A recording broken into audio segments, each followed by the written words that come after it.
Белата куќа соопшти дека сириската влада подготвувала хемиски напад и го предупреди Дамаск дека ќе плати висока цена доколку се случи тоа.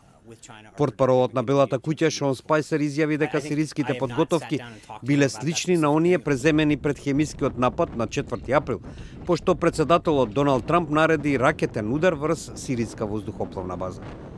Како што претходно соопштивме, Соединетите држави се во Сирија за елиминирање на исламската држава од Ирак и Сирија. Доколку председателот Башар ал-Асад изведе уште еден напад со хемиско оружје, тој и неговите сили ќе платат висока цена, изјави портпаролот Спајсер.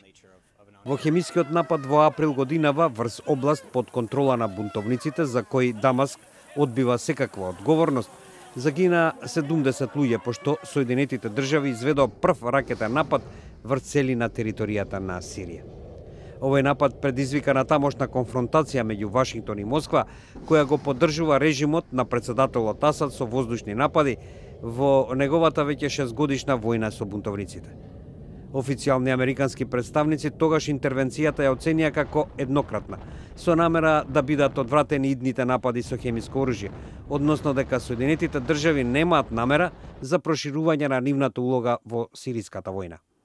Во понеделникот, шефот на руската дипломатија Сергеј Лавров пак апелираше до неговиот американски колега Рекс Тилерсон да ги спречи на тамошните провокации против силите на режимот на сирискиот председател Башар ал-Асад.